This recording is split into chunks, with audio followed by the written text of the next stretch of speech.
You're listening to the CyberWire Network, powered by N2K.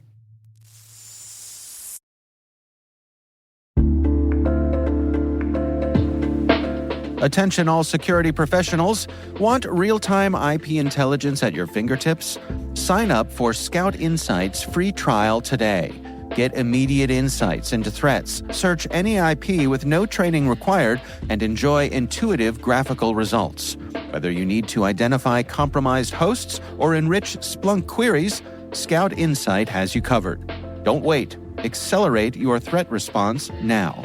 Visit teamcumry.com/cyberwire to start your free trial.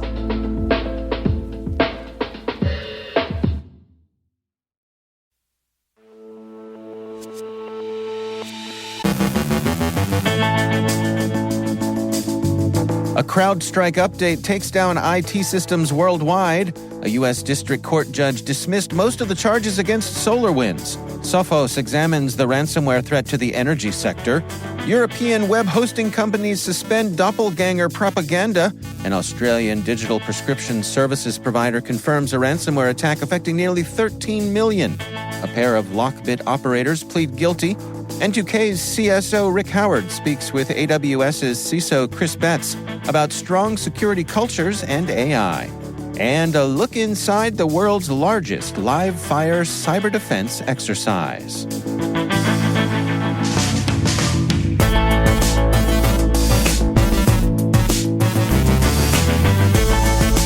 It's Friday, July 19th, 2024. I'm Dave Bittner, and this is your CyberWire Intel Briefing.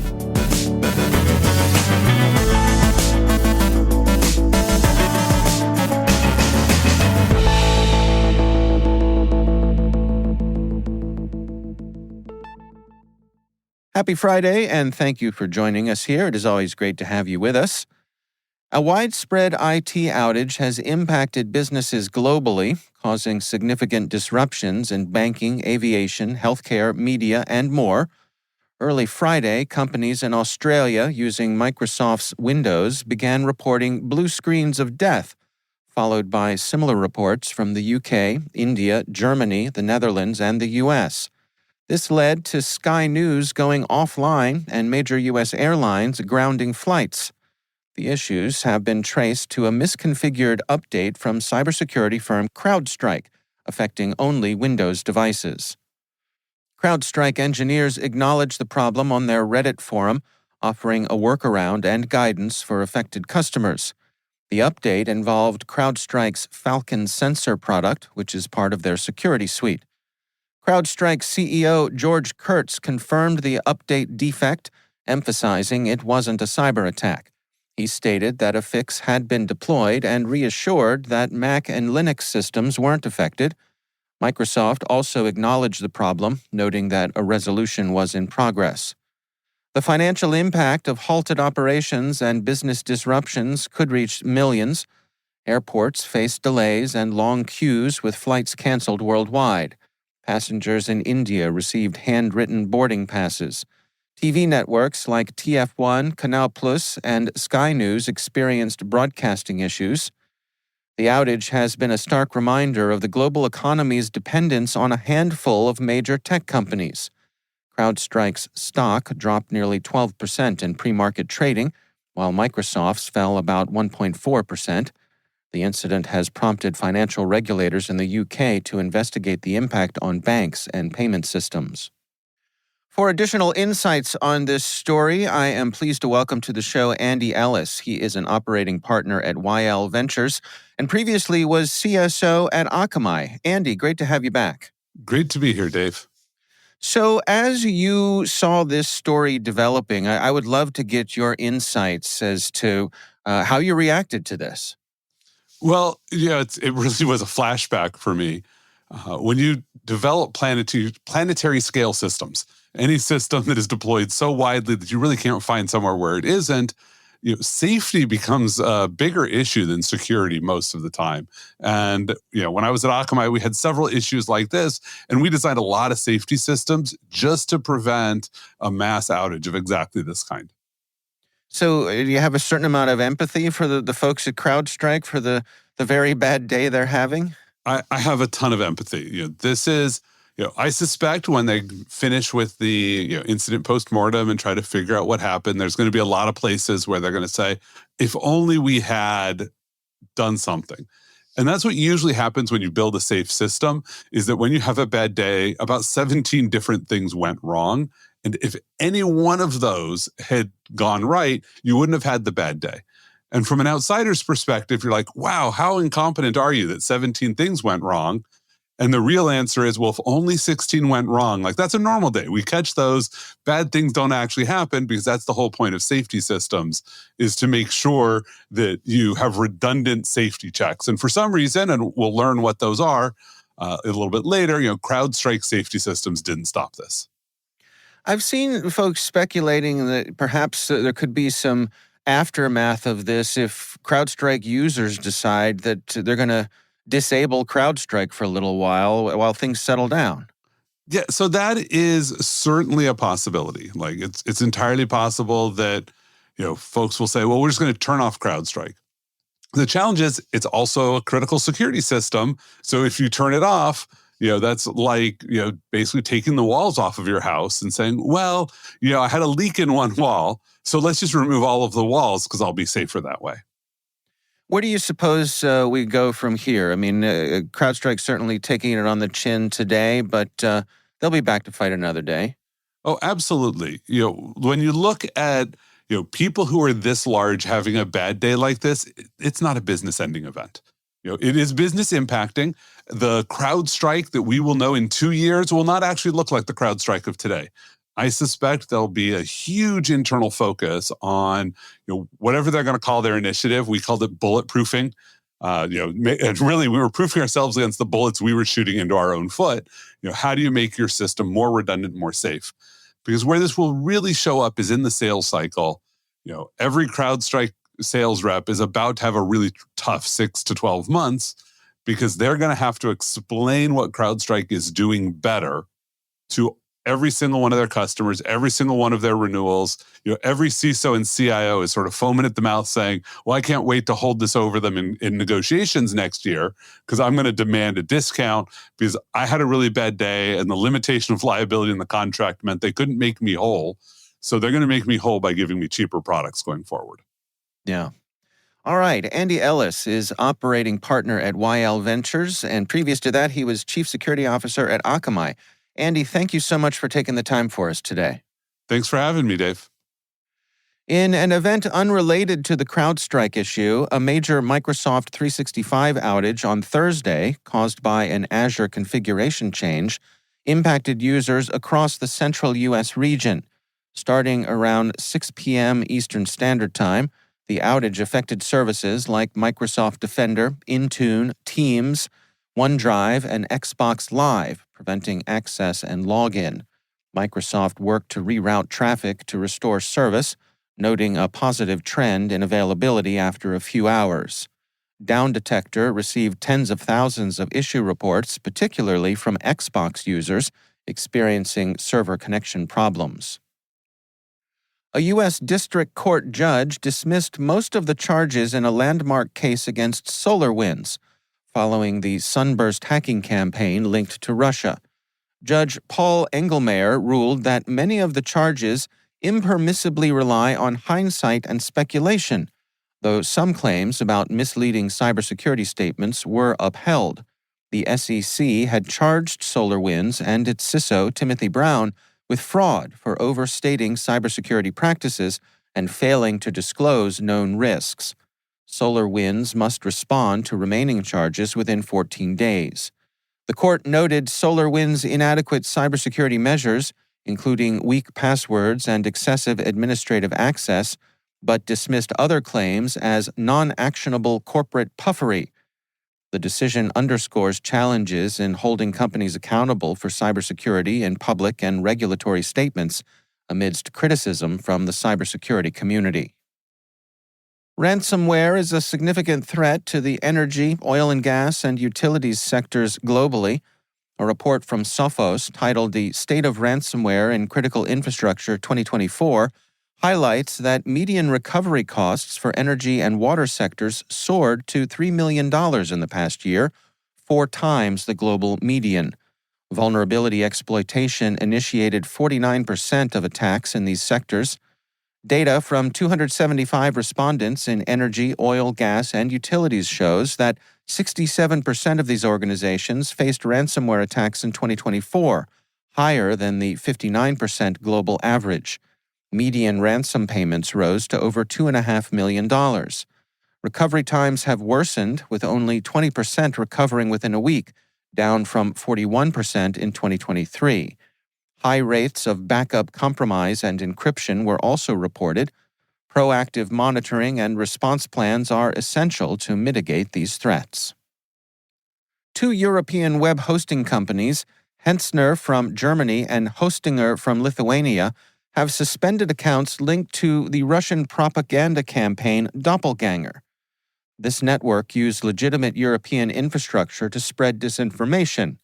Hostinger's servers in Singapore hosted several propaganda websites mimicking legitimate media, including Israeli and German sites. Hensner's Finnish subsidiary hosted 4 such websites, blocking the affected server after German nonprofit journalism group Corrective's investigation. Researchers at Curium and EU Disinfo Lab discovered Doppelgänger's operations across at least 10 European countries, highlighting the inadvertent use of European services for disinformation. Doppelgänger has been active since May 2022, spreading fake articles designed to resemble real media outlets like Germany's Der Spiegel and Britain's The Guardian. Australian digital prescription services provider MetaSecure confirmed that a ransomware attack in April 2024 led to the theft of personal and health information of 12.9 million individuals. The compromised data from services provided between March 2019 and November 2023 included names, dates of birth, addresses, phone numbers, healthcare identifiers, Medicare and concession card numbers, and prescription details. MetaSecure stated that due to the complexity of the dataset, identifying specific impacted individuals was not feasible without incurring substantial costs. The stolen data, totaling 6.5 terabytes, was taken before the deployment of file encrypting ransomware, but the company restored its systems using a clean backup. Despite the data breach, prescription delivery services in Australia remain unaffected. 2 Russian individuals, Ruslan Magomedovich Astamirov and Mikhail Vasilev, admitted to participating in multiple Lockbit ransomware attacks, targeting victims globally and in the U.S. According to the Justice Department, these affiliates breached vulnerable systems, stole sensitive data, and deployed ransomware, demanding ransoms for decryption and data deletion. Astamirov, active between 2020 and 2023, and Vasilev, active between 2021 and 2023, caused significant financial losses. Astamirov, arrested in June 2023, faces up to 25 years in prison, while Vasilev, extradited and already sentenced in Ontario, could face up to 45 years.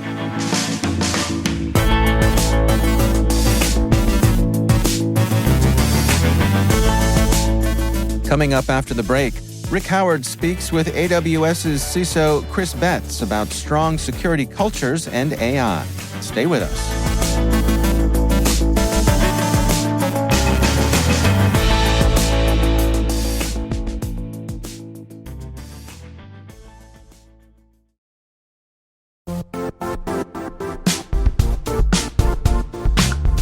When it comes to ensuring your company has top-notch security practices, things can get complicated fast.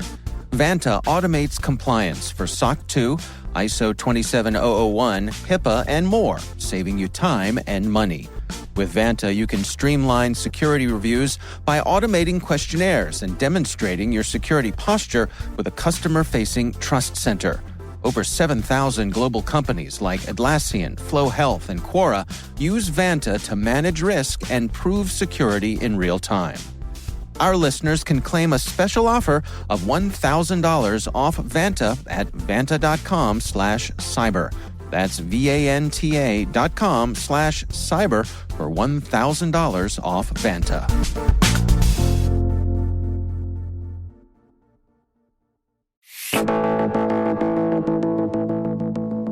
N2K's Chief Security Officer Rick Howard recently caught up with AWS's CISO Chris Betz at the AWS Reinforce 2024 event.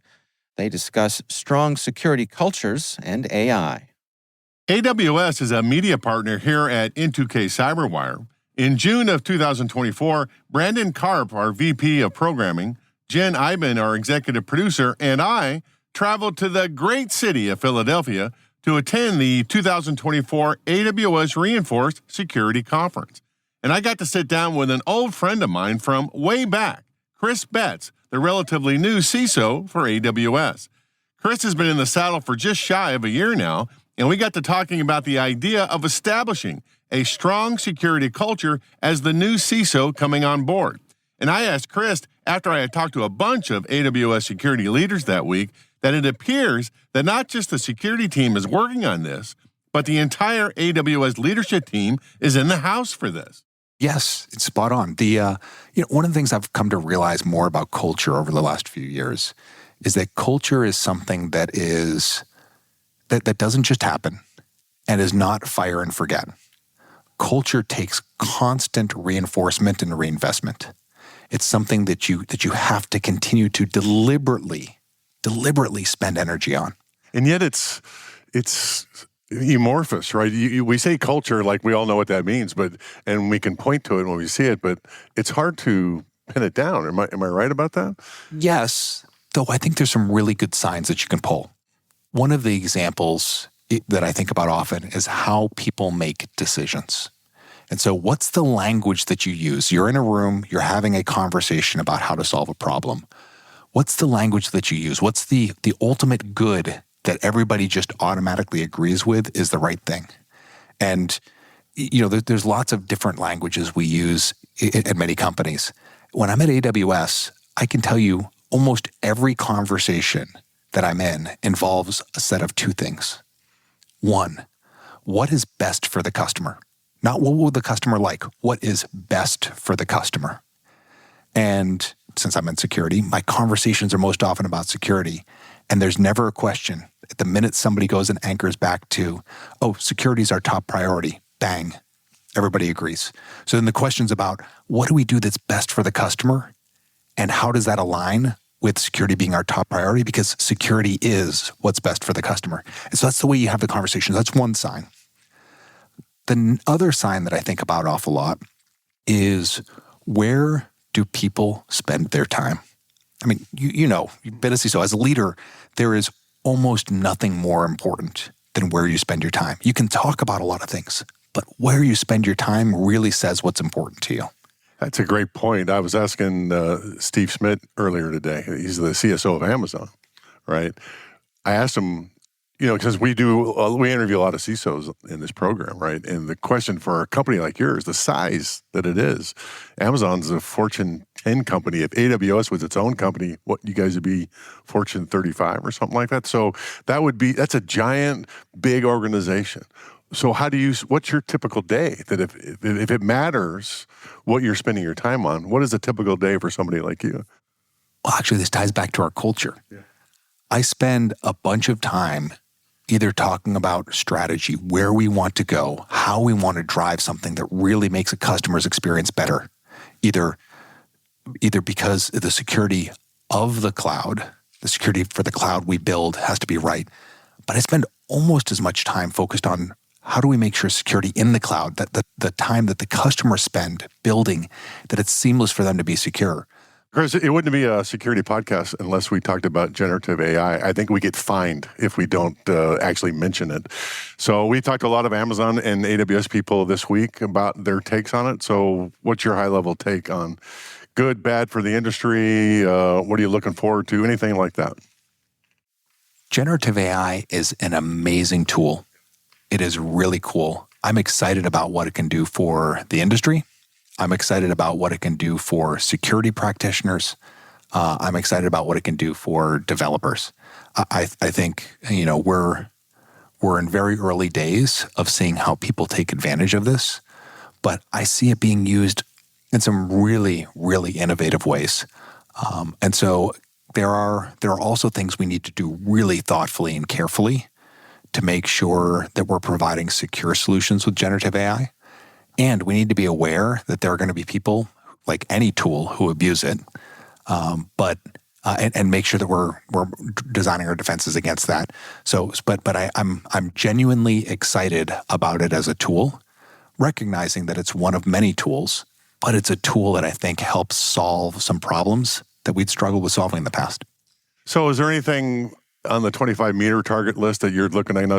I got to start thinking about that one for generative AI, like right now. What is there something like that you're worried about as the AWS CISO? Here's this new technology. Gartner has all the AI stuff just barely going up the peak of inflated expectations. It hasn't even reached the top yet to go down into the trough of disillusionment. So we are still very much hyped up about this.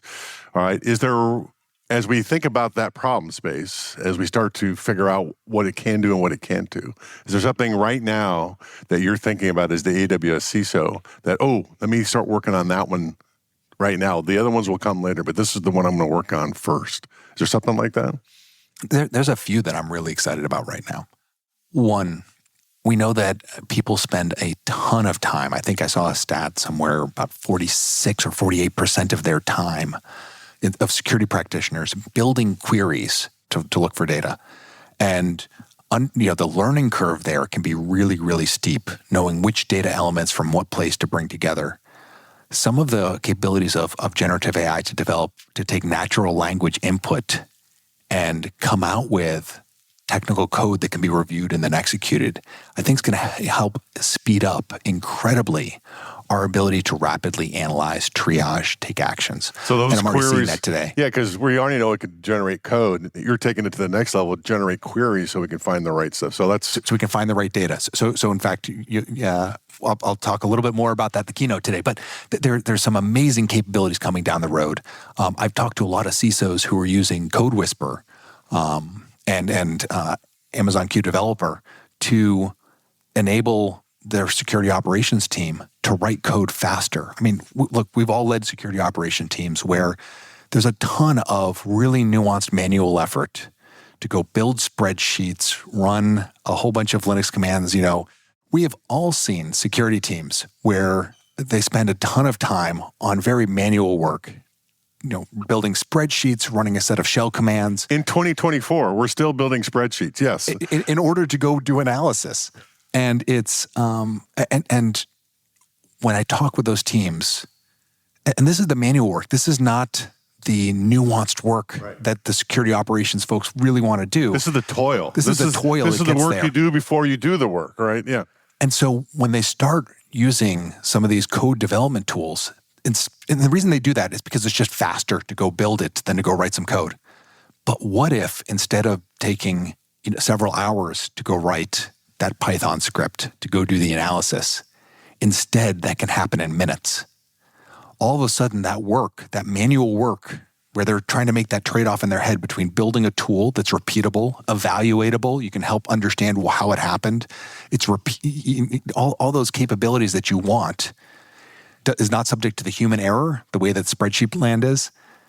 They can do that in minutes. It's been life-changing for some of these CISOs, for their operations staff, and allows them to go handle problems bigger, better, and start asking new and different questions of their data. That's just an amazing experience. It is, and I acknowledge all that, but I think the problem I was trying to get you to say earlier is, what are you worried about, is the hallucination problem, right? How do you, when you're doing a natural language query of a completely new data set, how do you know you're getting the right answer, right? And how do you make the analyst comfortable that they're getting the right and not going off in some wild goose chase somewhere?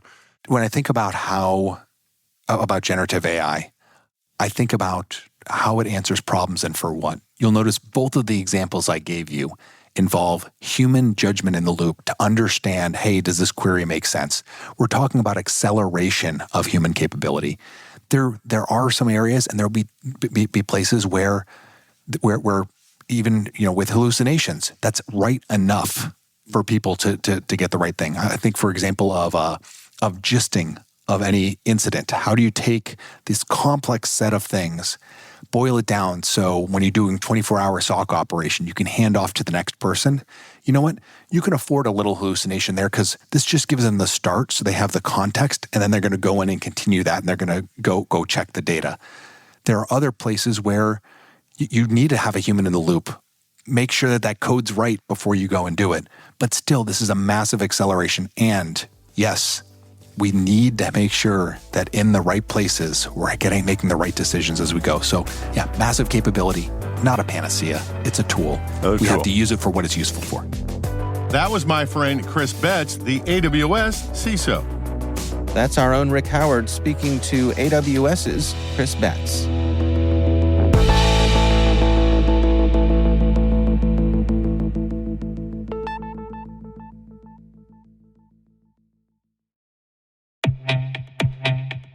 Defense contractors face immense pressure to comply with CMMC 2.0 security standards, needing a secure, user-friendly file-sharing solution. Kiteworks, a FedRAMP moderate authorized solution, supports nearly 90% of CMMC 2.0 Level 3 requirements, reducing compliance effort and cost. Kiteworks leverages a zero-trust framework for swift compliance and offers a secure platform for defense data protection needs, with advanced security features and ease of use. Its intuitive UI, mobile apps, and centralized policy management simplify administration. Accelerate your CMMC 2.0 compliance and address federal zero-trust requirements with Kiteworks' universal secure file-sharing platform made for defense contractors. Visit kiteworks.com to get started.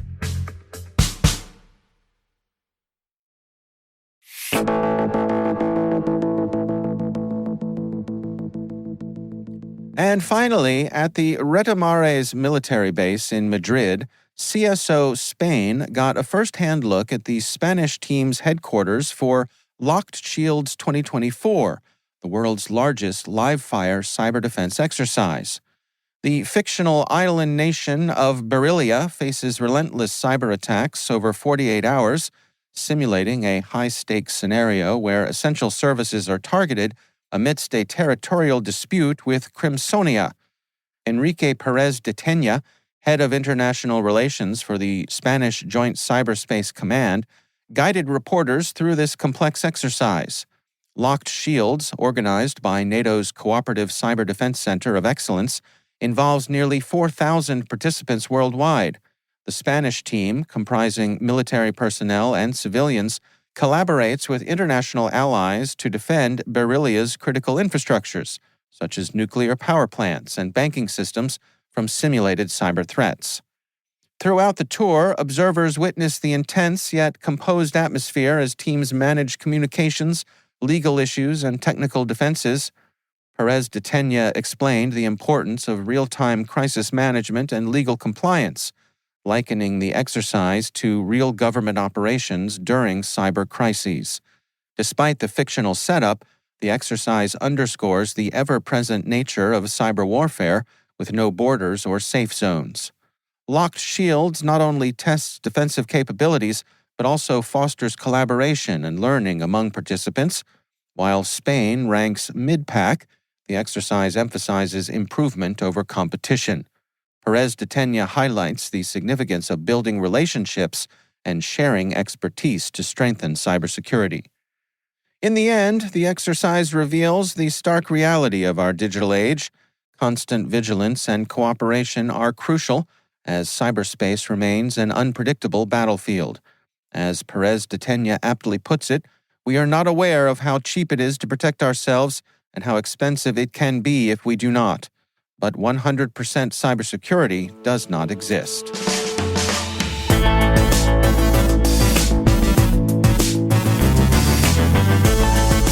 And that's the CyberWire. For links to all of today's stories, check out our daily briefing at thecyberwire.com. Be sure to check out this weekend's Research Saturday and my conversation with Selena Larson from Proofpoint. We're discussing scammers create fraudulent Olympics ticketing websites. That's Research Saturday. Check it out. We'd love to know what you think of this podcast. Your feedback ensures we deliver the insights that keep you a step ahead in the rapidly changing world of cybersecurity. If you like our show, please share a rating and review in your favorite podcast app. Please also fill out the survey in the show notes or send an email to cyberwire@n2k.com. We're privileged that N2K CyberWire is part of the daily routine of the most influential leaders and operators in the public and private sector, from the Fortune 500 to many of the world's preeminent intelligence and law enforcement agencies. N2K makes it easy for companies to optimize your biggest investment, your people. We make you smarter about your teams while making your teams smarter. Learn how at n2k.com. This episode was produced by Liz Stokes. Our mixer is Trey Hester, with original music and sound design by Elliot Peltzman. Our executive producer is Jennifer Iben. Our executive editor is Brandon Karpf. Simone Petrella is our president, Peter Kilpie is our publisher, and I'm Dave Bittner. Thanks for listening. We'll see you back here next week.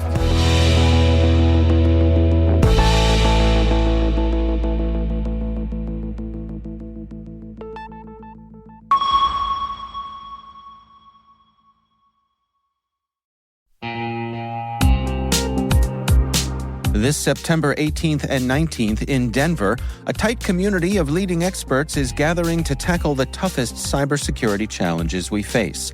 It's happening at MWise, the unique conference built by practitioners for practitioners. Brought to you by Mandiant, now part of Google Cloud, MWise features one-to-one access with industry experts and fresh insights into the topics that matter most, right now, to frontline practitioners. Register early and save at mwise.io/cyberwire. That's mwise.io/cyberwire.